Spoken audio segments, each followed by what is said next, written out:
काही दिवसांपूर्वी आमच्याकडे अजितदादा पक्षाच्या काही कागद त्या ठिकाणी आमच्याकडे आली। हा कागद आहे 10/3/2026 national president nationalist Congress party चे अध्यक्ष सुनेत्रा अजित पवार त्यांनी हे पत्र काढलेलं आहे। हे पत्र वाचत असताना काही टेक्निकल गोष्टी त्याच्यामध्ये होत्या, मी ते काही आपल्याला वाचून दाखवत नाही, पण सगळ्यात महत्वाचं जे वाक्य सुनेत्रा काकींनी या पत्रामध्ये वापरलेलं आहे ते आहे, it is also requested that any correspondence made by any person on behalf of the party in this regard between 28 जानेवारी 2026 ते हे पत्र लिहूस्तर, म्हणजे अजितदादांचा ऍक्सिडेंट 28 जानेवारीला जो झाला त्या दिवसापासून मी म्हणजे सुनेत्रा काकी या अध्यक्ष होऊपर्यंत मध्ये जर कुणी कुठला पत्रव्यवहार इलेक्शन कमिशनला केला असेल तो नल अँड व्हॉइड ठरवला जावा। म्हणजे तो कुठलाही जो संवाद असेल, पत्रव्यवहार असेल, हा गृहीत धरू नये असं कुणी त्या ठिकाणी लिहिलेलं आहे, तर सुनेत्रा काकींनी लिहिलेलं आहे। मग आम्ही आमच्या लोकांना कामाला लावलं, काही लोकांना विनंती केली, काही आपल्यासारख्या पत्रकारांशी आम्ही संपर्क साधला आणि मग काही माहिती आमच्याकडे आली। ती माहिती म्हणजे अजितदादांच्या ऍक्सिडेंट नंतर 18व्या दिवशी म्हणजे 16 फेब्रुवारी 2026 त्या दिवशी एक पत्र अजितदादांच्या पक्षाकडनं हे इलेक्शन कमिशनला देण्यात आलं। त्याच्यामध्ये सह्या कोणाकोणाच्या आहेत? प्रफुल्ल पटेल, सुनील तटकरे आणि ब्रिजमोहन श्रीवास्तव अशा 3 लोकांच्या सह्या आहेत। आणि त्या सह्या कशावर त्यांनी केलेल्या आहेत? एक तर त्यांनी खोटं सांगितलं की त्यांचे जे कॉन्स्टिट्यूशन आहे, एक प्रत्येक पक्षाचं कॉन्स्टिट्यूशन असतं, हे बदलण्यात आलेलं आहे आणि त्याच्यामध्ये जे कार्याध्यक्ष असतील, नॅशनल वर्किंग प्रेसिडेंट, यांना पक्षाचे पूर्ण अधिकार त्या ठिकाणी दिले जातील। म्हणजे अजितदादांना जाऊन फक्त 18 दिवस झाले होते आणि 16 फेब्रुवारीला हे पत्र इलेक्शन कमिशनला सुनेत्रा काकींना न सांगता, पार्थला न सांगता, बाकी आमदारांना विश्वासात न घेता हे या 3 नेत्यांनी, खास करून प्रफुल्ल पटेल आणि सुनील तटकरेंनी ही ताकद त्या पक्षाची आणि पूर्ण अधिकार जे अजितदादांकडे होते ते पूर्ण अधिकार हे प्रफुल्ल पटेलांना या पत्राच्या माध्यमातून त्या ठिकाणी दिलं गेलं, जे सुनेत्रा काकींना कळलं असावं म्हणून त्या राष्ट्रीय अध्यक्ष झाल्यानंतर त्यांनी लगेचच्या लगेच तिथं ते त्या ठिकाणी पत्रव्यवहार केला। आता याच्यामध्ये आपण जर बघितलं तर अजितदादा हयात असताना, अजितदादा जिवंत असताना अजितदादांच्या घराबाहेर ब्लॅक मॅजिक केलं जातं। कदाचित नाशिकचाच जो बोंधू बाबा आहे त्या माध्यमातून दादांच्या घराबाहेर तिथं काळी जादू करण्याचा प्रयत्न, नाही तर पूजा करण्याचा प्रयत्न त्या ठिकाणी होतो। मग ती काळी जादू नाही तर तो जो काय पूजा आहे त्याच्या मागे करण्याचं कारण म्हणजे पक्षावर कंट्रोल यावा, असं काय होतं का? त्यानंतर 28 तारखेला दुर्दैवी अजितदादांचा ऍक्सिडेंट झाला का घातपात झाला याची चर्चा आणि ते आम्ही सर्वजण शोधतच आहोत। पण योगायोग बघा, दुसऱ्या दिवशी म्हणजे 2 दिवसात पियुष गोयल साहेबांचं स्टेटमेंट देतं। काय स्टेटमेंट देतं? की प्रफुल्ल पटेल हे अजितदादा पक्षाचे राष्ट्रीय अध्यक्ष झालेत। ठीक आहे, त्यानंतर ते बोलले की मी चुकून बोललो, पण क्रमवारी बघितलं तर कुठंतरी असं दिसतंय प्रफुल्ल पटेल, सुनील तटकरे आणि काही मोठे इतर पक्षाचे नेत्यांमध्ये कदाचित ह्या सगळ्या गोष्टी आधीच ठरल्या होत्या आणि मग या आधीच सगळ्या गोष्टी ठरल्या होत्या, आधीच जर ठरलं होतं की पक्षाचा कंट्रोल घ्यायचा, तर मग जेव्हा अजितदादांची अंतविधी होत होती तेव्हा प्रफुल्ल पटेल आणि सुनील तटकरे तिथे आले। काय हेती गुण तिथे आले होते त्याच्या मागे 27 तारखेच्या बैठकीचा पण काय हेतू होता, का डिले केलं गेलं, हे कुठं ना कुठंतरी त्या ठिकाणी तपास केला गेला पाहिजे असं आमचं त्या ठिकाणी मत आहे. त्यामुळे हे सगळे डॉक्युमेंट सोशल मीडियाच्या माध्यमातून मी आपल्यापर्यंत आणेलच, पण हे कुठेतरी सिद्ध होतं की प्रफुल्ल पटेल आणि सुनील तटकरेंना पक्षाचा ताबा घ्यायचा होता. कारण का अजितदादा हयातीत असताना जे फालतू खर्च होते, नरेश अरोरावरचा खर्च असेल, इतरही काय खर्च असतील, काही गोष्टी पार्टीमध्ये चुकीच्या पद्धतीने होत होत्या, काही लोकांचं कर्तृत्व नसताना सुद्धा त्यांना मोठी मोठी पदं पक्षामध्ये दिली होती आणि मग दादा कार्यकर्त्यांचं आमदारांचं ऐकत होते. पण ह्या लोकांचं ऐकत नसल्यामुळे मग ह्या लोकांनाच कुठेतरी असं पाहिजे होतं का की अख्खी पार्टी आपल्या कंट्रोलमध्ये त्या ठिकाणी यावी आणि मग अजितदादांचा ऍक्सिडेंट होणं, पार्टीचा कंट्रोल करण्याचा प्रयत्न त्या ठिकाणी करणं. सुनेत्रा काकींना हे सगळं कळणं. आता सुनेत्रा काकींना मला एवढंच त्या ठिकाणी सांगायचं की राजकारण लय वंगाळ झालेलं आहे. अवतीभोवती जी कोणी लोक आहेत त्यांच्याबद्दलची काळजी आपल्याला घ्यावी लागेल. कार्यकर्ता, पदाधिकारी, आमदार हे आपल्या सर्वांसाठी महत्वाचं आहे. आणि मला जे कळतंय अधिवेशनामध्ये दादांच्या ऍक्सिडेंट बद्दल 1-2 आमदार सोडले तर कुठलाही आमदार तिथं बोलला नाही. कारण सुनील तटकरे आणि प्रफुल्ल पटेल यांनी सांगितलं होतं की अजिबात दादांच्या ऍक्सिडेंट बद्दल त्या ठिकाणी तिथं बोलायचं नाही. जय पवार सुद्धा प्रेस कॉन्फरन्स घेणार होते, ती प्रेस कॉन्फरन्स का नाही झाली? जय लढणारा आहे, शेवटी पवार आहे, मराठी माणूस आहे, पण मग त्याचा आवाज दाबण्याचा कुणी प्रयत्न करतंय का? ती प्रेस कॉन्फरन्स का होत नाही? ह्या सगळ्या गोष्टीकडे बघितल्यानंतर आमचं मत आहे की कुठंतरी हा कट आधीच रचला गेला होता का? त्यानंतर पार्टीवर कंट्रोल करण्याचा हा कुठला तरी हेतू काय लोकांचा होता का? आणि मग दादांचा ऍक्सिडेंट, मग ह्याच्यात म्हणून आम्ही सातत्याने म्हणतोय की क्रिमिनल इन्व्हेस्टिगेशन त्या ठिकाणी व्हावं आणि क्रिमिनल इन्व्हेस्टिगेशन व्हावं यासाठी एफआयआर होणं महत्वाचं आहे.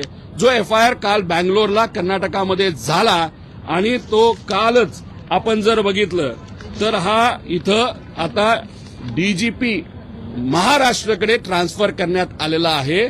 आणि शेवटची जर आपण त्या ठिकाणी हे बघितलं त्याच्यामध्ये तिथं सांगण्यात आलेलं आहे की हे सगळं आपल्याकडे आलेलं आहे, आता आपण त्याच्यावर त्या ठिकाणी कारवाई करा. म्हणजे कर्नाटकाच्या पोलिसांकडे आता हा तपास राहिलेला नाही, हा तपास आलेला आहे महाराष्ट्र पोलिसांकडे. आता महाराष्ट्र होम मंत्रालय, पोलीस या बाबतीत काय निर्णय घेतात हे या ठिकाणी आपल्याला बघावं लागेल. पण याच्या मागे, दादांच्या घातपातच्या मागे, नाही तर ऍक्सिडेंटच्या पाठीमागे काय रणनीती होती, काय कट कारस्थान त्या ठिकाणी झालं होतं आणि कुणी रचलं होतं हे बघायचं असेल तर क्रिमिनल इन्व्हेस्टिगेशन होणं हे महत्वाचं आहे असं आमच्या सगळ्यांचं मत आहे. 26 फेब्रुवारीचं तुम्ही जे पत्र म्हणतात त्यात काय नेमकं म्हटलंय? कॉन्स्टिट्यूशन मध्ये बदल झालाय पक्षाच्या असं तर म्हटलंय, पण इतर काय बाबी आहेत जसं तुम्ही? त्याच्यामध्ये बऱ्याच बाबी आहेत, पण त्यात असं सांगण्यात आलेलं आहे की द नॅशनल प्रेसिडेंट शाल preside over the national convention and his her absence the national working president शाल प्रिसाइड. म्हणजे नॅशनल वर्किंग प्रेसिडेंटला सगळी ताकद मिळली जाईल जेव्हा तिथं राष्ट्रीय अध्यक्ष नसेल. मग कोण आहे वर्किंग प्रेसिडेंट? प्रफुल्ल पटेल आहेत. मग पूर्ण ताकद कोणाला पाहिजे होती? प्रफुल्ल पटेलांना पाहिजे होती. हेच तर आम्ही सातत्याने त्या ठिकाणी सांगत होतो. त्यामुळे 13 दिवस सुद्धा झाले नव्हते, एकच पॉलिटिकल स्टेटमेंट मी त्या ठिकाणी केलं होतं.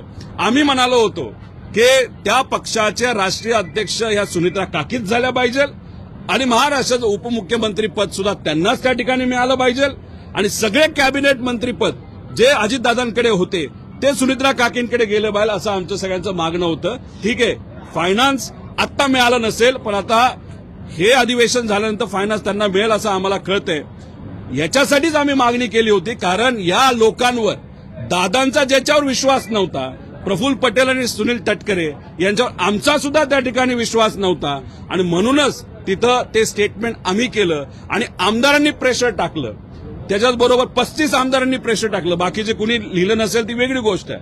त्यानंतर काही पदाधिकाऱ्यांनी प्रेशर टाकलं म्हणून काकी ह्या राष्ट्रीय अध्यक्ष झाल्यात, म्हणून काकी ह्या उपमुख्यमंत्री झाल्यात. आणि नक्कीच उपमुख्यमंत्री होण्यामध्ये सीएम साहेबांचा नक्कीच मोठा वाटा आहे आणि वरून केंद्रीय जे भाजपचे मोठे नेते आहेत त्यांचाही त्याच्यामध्ये वाटा आहे. पण राष्ट्रीय अध्यक्ष होण्यामागे फक्त कोणाचा वाटा असेल तर काही 35 आमदार आणि पदाधिकारी ह्या लोकांना जे करायचं होतं, पक्षाचा कंट्रोल जो घ्यायचा होता तो मात्र त्या ठिकाणी त्यांना तिथं घेतला आला नाही. जय पवार यांची पत्रकार परिषद दाबली गेली असं वाटतंय तुम्हाला? जो आरोप तुम्ही करताय की 16 फेब्रुवारीलाचं हे पत्र आहे, पण त्यापूर्वी सुद्धा असा प्रयत्न झालेला होता का? कारण तुम्ही एकूणच अजितदादांचा अपघात हे सगळं षडयंत्र होतं असा तुमचा आरोप आहे. तर हे पत्र लिहिणं हे सुद्धा पूर्वनियोजित होतं का? हेच तर मी तुम्हाला सांगतोय. 28 तारखेला अपघात होणं, 28च्या आधी ब्लॅक मॅजिकची पूजा होणं, तंत्रमंत्राच्या पूजा त्या ठिकाणी घराबाहेर होणं, 28 तारखेला ऍक्सिडेंट होणं, 2 दिवसातच पियुष गोयल साहेब तिथं बोलून जातात की आता राष्ट्रीय अध्यक्ष हे प्रफुल्ल पटेल त्या ठिकाणी झालेले आहेत. म्हणजे कुठं ना कुठं तरी हे आधीच सेटिंग झालं होतं का? आधीच बैठक झाली होती का? आधीच चर्चा झाली होती का? आणि मग तिथं येऊन डोळ्यात पाणी जे आणलं गेलं ते खोटं होतं का? कारण एवढं सगळं तुम्ही त्या ठिकाणी करणार असाल, एवढं कट कार्यस्थान त्या ठिकाणी असेल, आणि मग तुम्ही फेब्रुवारी 16ला एक पत्र देताय इलेक्शन कमिशनला, सगळे अधिकार हे तिथं जे वर्किंग प्रेसिडेंट आहेत त्यांना त्या ठिकाणी देण्यात यावे. आणि ही गोष्ट जेव्हा सुनित्रा काकींना कळाली तेव्हा त्यांनी हे पत्र त्या ठिकाणी लिहिलं आणि स्वतः त्यांनी लिहिलेलं आहे की 28 जानेवारीपासून ते त्या राष्ट्रीय अध्यक्ष होईपर्यंत जर कुणी त्या ठिकाणी पत्र कुठलंही दिलं असेल ते नल अँड व्हाईट त्या ठिकाणी ठरवावं. म्हणजे सुनित्रा काकींना कदाचित जी गोष्ट दादांना माहित होती, कोणावर विश्वास ठेवायचा कोणावर विश्वास ठेवायचा नाही, हे काकींना कळलंय असं आम्हाला वाटतं. फक्त एवढंच आहे, राजकारण इतकं वंगाळ झालेलं आहे, आसपास कोण लोक आहेत हे मात्र काकींनी त्या ठिकाणी योग्य पद्धतीने ठरवावं. का? लेगेसी आहे ही, अजितदादा पवारांची लेगेसी आहे, त्यांचं कष्ट आहे 40 वर्षाचं, आणि याच्यासाठीच कुठं ना कुठं तरी त्या ठिकाणी आम्ही हा मुद्दा, हा आमच्या पक्षाचा नसला पण शेवटी अजितदादांचा मुद्दा आहे, त्यामुळे अजितदादांचे कष्ट वाया जाऊ नये एवढंच या ठिकाणी या प्रेस कॉन्फरन्सच्या माध्यमातून यांनी हे कागद मी जे पुढे आणलेले आहेत त्याच्या माध्यमातून या ठिकाणी मला सांगायचं.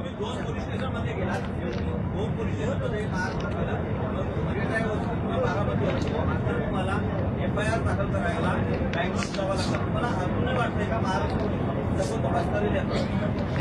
हे बघा, तपास तर महाराष्ट्रालाच करावा लागेल. ही घटना महाराष्ट्रामध्ये घडलेली आहे. एफआयआर घेतला जात नव्हता, आम्ही प्रयत्न केले, कर्नाटका पोलिसांनी तो स्वीकारला, 0 एफआयआरच्या अंतर्गत तो ट्रान्सफर सुद्धा केला. आता हे इन्व्हेस्टिगेशन महाराष्ट्राकडनं व्हायला पाहिजे. आता सीआयडी तर इन्व्हेस्टिगेशन करतंय, सीबीआय कधी करणार आहे हे आम्हाला तरी माहित नाही, कारण अजितदादाच्या पक्षाला 2दा स्मरणपत्र त्या ठिकाणी द्यावं लागलं. मग अशात जेव्हा केव्हा योग्य दिशेने हा तपास जाईल तेव्हा या एफआयआरचा तिथं उल्लेख, नाही तर एफआयआर मध्ये ज्या गोष्टी दिलेल्या आहेत त्याच्या पद्धतीनेच इन्व्हेस्टिगेशन हे त्या संस्थेला करावं लागेल, हे मात्र खरं आहे. जय पवार यांची पत्रकार परिषद होणार नाही, ती योग्य तपास. सगळेच पोलीस खराब असतात असं समजून चालणार नाही. आपले डीजी चांगले अधिकारी आहेत, काही पोलीस चांगले आहेत, ठराविक मोजकेच काही पोलीस सत्तेतल्या लोकांसारखं त्या ठिकाणी बोलतात, ते मात्र नीट करणार नाही. पण आम्हाला कळतच ना कोण खरं आहे आणि कोण वाईट आहे, कोण करते आणि कोण नाही करत. जे करतात त्यांचं नाव आम्ही सकारात्मकच घेतो, जे नाही करत लोकांना आम्ही त्यांची नावं काढून सांगू की हे असे असे आहेत. जय पवारांची पत्रकार परिषद होणार होती, ती दाबली गेली आहे का? तुमचं त्यांच्याशी काही बोलणं झालंय? सुनील तटकरे आणि प्रफुल्ल पटेल आणि काही भाजपच्या नेत्यांनीच कदाचित ती प्रेस कॉन्फरन्स दाबली आहे व्हीएसआरला वाचवण्यासाठी. कुठं अजून काही पुरावे कोणाच्याच हातात येऊ नये असा प्रयत्न हा काही बलाढ्य शक्तीच्या माध्यमातून त्या ठिकाणी केला जातोय. त्यामुळे हे बोलायला काय हरकत नाही की जय पवारांची प्रेस कॉन्फरन्स होऊ नये अशी सुनील तटकरे, प्रफुल्ल पटेल आणि भाजपच्या काही नेत्यांची इच्छा आहे. प्रश्न एवढाच आहे की दबावाच्या खाली जय पवार हे दबतील का अजितदादा जसे होते की लढायला तयार तसे ते लढतील, एवढाच मात्र फरक आहे. तो जय पवारांच्या माध्यमातूनच आपल्याला कळेल. नाही झालं. या संदर्भामध्ये आता हे जे पत्र हाती लागलेलं आहे या संदर्भामध्ये तुमचं सुनेत्रा पवार किंवा त्यांच्या पक्षातल्या त्यांची मुलं या दोघांपैकी कोणाशी काही बोलणं झालेलं आहे का? अशा पद्धतीनं जर पक्षच एक्वायर करण्याचा प्रयत्न जर केला जात होता, अजूनही ती मंडळी त्यांच्या आजूबाजूला. बघा, कुठलाही निर्णय घेत असताना एक धाडस लागतं. निर्णय घेताना उगाचच उशीर घेऊन निर्णय घेऊन चालत नसतं, लगेच त्या ठिकाणी घ्यायचा वाटत असतो. आता ह्याला बरीच कारणं देतील की मग पक्ष कसा चालवायचा, कसं करायचं, काय. आता गोड बोलायला ते माहीर आहे. आता या बाबतीत सुमित्रा काकी काय करतात त्यांचा तो पक्ष आहे. फक्त ह्या गोष्टी त्यांच्यासमोर याव्यात, त्यांच्यापर्यंत ही माहिती यावी, कदाचित आली सुद्धा असेल, कार्यकर्त्यांना या गोष्टी कळाव्यात. आणि अजितदादांच्या ऍक्सिडेंट मागे हे कटकारस्थान म्हणजे 28ला ऍक्सिडेंट झालेला 2 दिवसात भाजपचा मोठा नेता म्हणतो प्रफुल्ल पटेल झाले अध्यक्ष, म्हणजे राष्ट्रीय अध्यक्ष, आणि मग नंतर हे कागदपत्र, म्हणजे कुठं ना कुठं तरी पक्ष अजितदादांच्या ऍक्सिडेंट नंतर ताब्यात घेण्याचा प्रयत्न केला का अजितदादांच्या आधीच कट कारस्थान त्या ठिकाणी प्लॅन केलं गेलं आणि त्याचाच भाग म्हणजे अजितदादांचा ऍक्सिडेंट होता. असे बरेच काही प्रश्न आहेत. जोपर्यंत इन्व्हेस्टिगेशन योग्य पद्धतीने होत नाही तोपर्यंत आपल्याला काहीच कळणार नाही. निवडणूक आयोगामध्ये आणखी एका पत्राचा प्रामुख्यानं उल्लेख समोर येतोय. दादा गेल्यानंतर लगेच त्याच राज्यापासून विलिनीकरणाच्या नावाखाली किंवा आपल्या अजित पवारांच्या पक्षातले जे आमदार आहेत त्यांच्या सुद्धा संपर्क साधला जात होता आणि त्यामुळे अशा वेळेला अजित पवारांचा पक्ष हा शरद पवार यांचा पक्ष एक्वायर करेल या भीतीपोटी हे अधिकार देण्यात आले होते असं सुद्धा एक अँगल आहे म्हटलं जातं, त्यांच्याकडनं म्हटलं जाईल. पवार साहेब बोललेत का त्याबद्दल कधी? सुप्रियाताई कधी बोलल्यात का? मी काय बोललोय का? फक्त जे इतर आमचे सर्व नेते आहेत अजितदादांबरोबर चर्चा काय झाली ही त्या ठिकाणी सांगत होते. आता याच्यात आमच्याकडे पण बरेच पुरावे आहेत, पण आम्ही तो विषय पुढे आणत नाही कारण का राजकारण आम्हाला त्या विषयाचं करायचं नाही. आणि विलिनीकरण हे दादा असताना ठरलं होतं, दादांनी ते ठरवलं होतं, दादांकडे बघून ते त्या ठिकाणी होत होतं आणि दादासाहेबांकडे बघून करत होते. आज दादाच नसतील तर विलिनीकरण हा प्रश्नच राहिलेला नाही.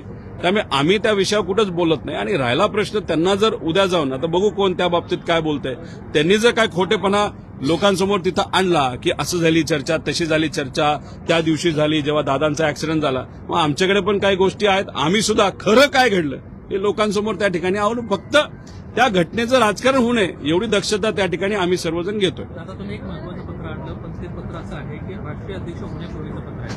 आता दुसरी एक माहिती अशी समोर आहे किंवा अशी एक चर्चा आहे की ज्या दिवशी त्या राष्ट्रीय अध्यक्ष झाल्या त्या दिवशी जे मिनिट्स पाठवण्यात आले होते निवडणूक आयोगाला त्याच्यामध्ये प्रामुख्यानं राष्ट्रीय अध्यक्ष / राष्ट्रीय कार्याध्यक्ष अशा पद्धतीनं अधिकार मिळण्यासाठी एक प्रयत्न करण्यात आला होता.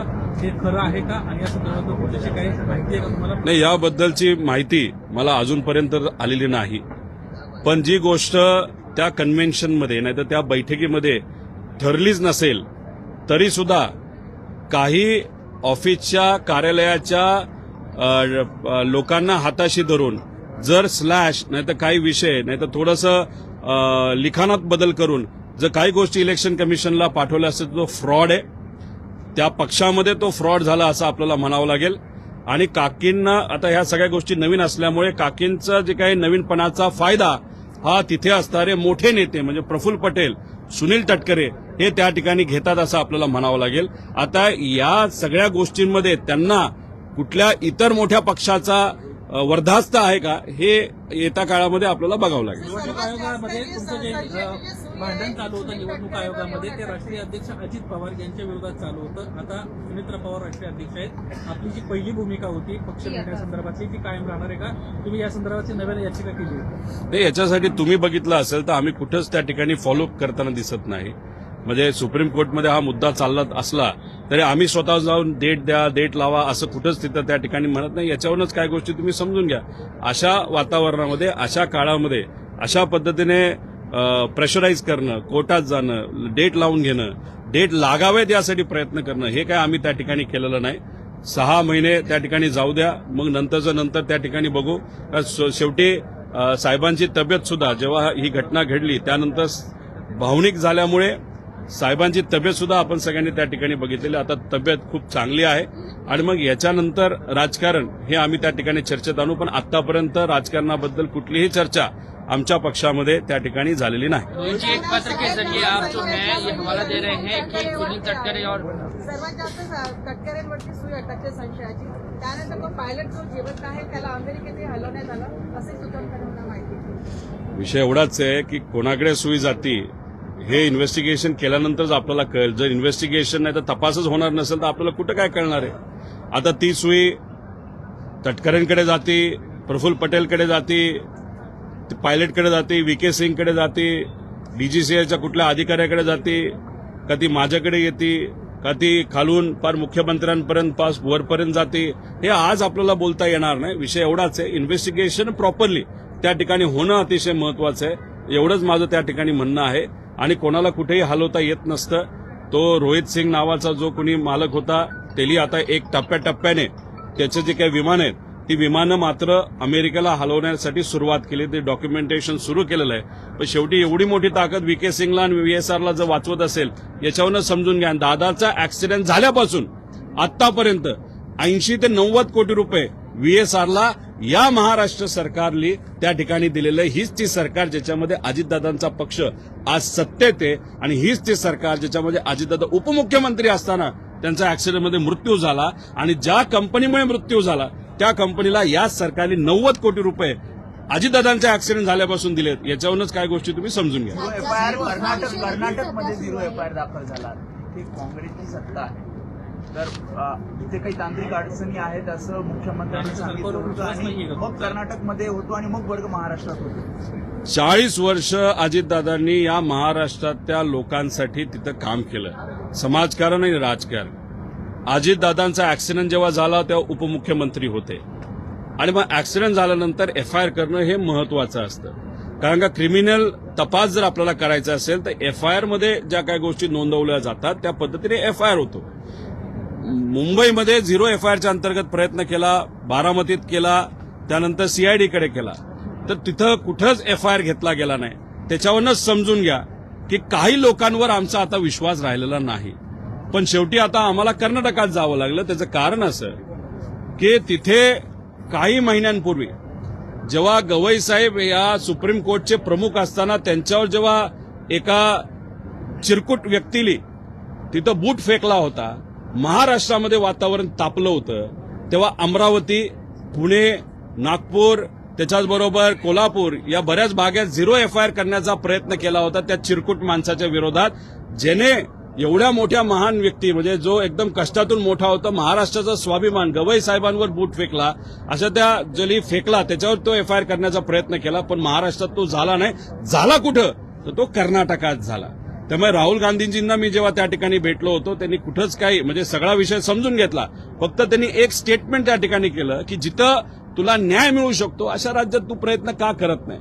आणि मग गवई साहेबांचा रेफरन्स घेऊन त्यावेळेस जर तिथं न्याय मिळाला असेल, 0 एफआयआर झाला असेल तर आपला सुद्धा होईल या हेतूतून परवा मी तिथं गेलो आणि माझा एफआयआर झाला आणि तो ट्रान्सफर सुद्धा झाला.